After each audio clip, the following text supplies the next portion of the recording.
Okay, Thursday run.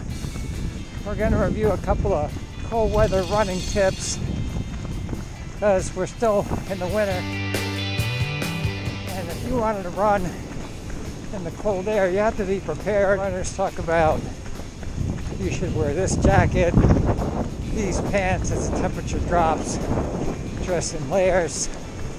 Well, we're taking a look at cold weather running tips, but this is a little different. Stay tuned. Cold weather running tip number one. First, you need some cold air. Don't try this in warm air. You'll get much too overheated. Cold weather running tip number two.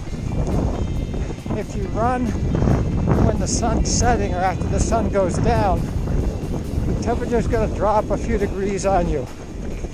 We've been down a couple degrees already since we first came out. Stay tuned.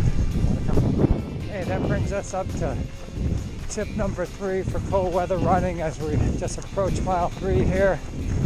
So if you are interested in some cold weather running, if you find some wind, that will make the real field temperature drop a few degrees. You might get the temperature down 5, 10, 15, 20 degrees or more. Stay tuned.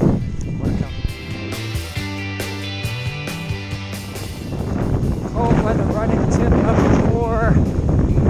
If you can find some water nearby where you're running and go for a quick dip in the water and then run,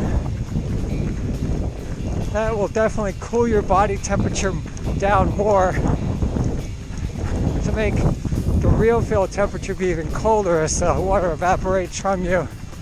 And if you combine that with the wind, I mentioned cold weather running tip 3, that will really bring your temps down for a nice cold weather run. Stay tuned.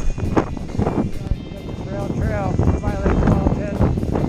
Spotted a new sign coming in the summer of 2020. We're going to look forward to the Lake Walton Preserve.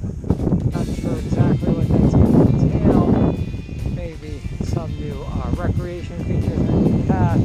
We don't know if they're going to have boating, swimming, kayaking, but that'll be exciting to look forward to. So that'll be a big event coming up. Stay tuned. Here we come. Sunset. Now by mile 5, that brings us to tip number 5. So if you do want to run in some cold weather, one way to do that is to change your elevation. Now we're on a rail trail here, so we're not having a whole lot of elevation change, but if you can get up in the mountains, typically higher elevations, you're going to see cooler temperatures.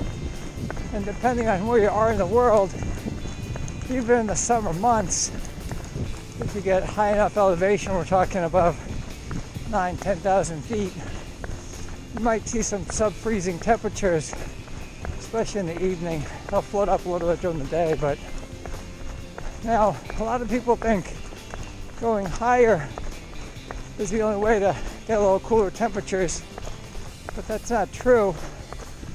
You can go lower if you can find a cave. Typically, if you're more than probably 30, 40 feet below ground, the temperature drops dramatically. In some caves, gets as low as in the 40 degree range. Now, finding caves is a little tricky. There are some in the world. There are some lava caves out in the western part of the United States. So that may be difficult for some people to find. Higher elevations might be easier, but your mileage may vary on that. Stay tuned. So some good places to find cold weather to run in are away from the equator. As you go further north on the Earth, to head towards the 2 poles, temperatures can get pretty cold at those ends. segment on cold weather running. As always, if you have any questions, drop us a comment in the comments below.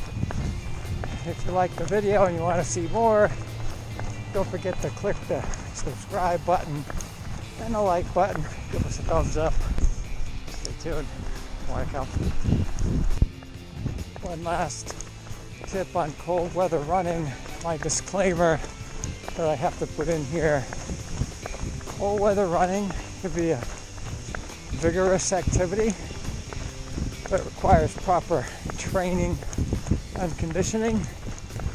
Before you start any activity like this, make sure you do have the proper training and equipment and conditioning to do this before starting any kind of exercise program.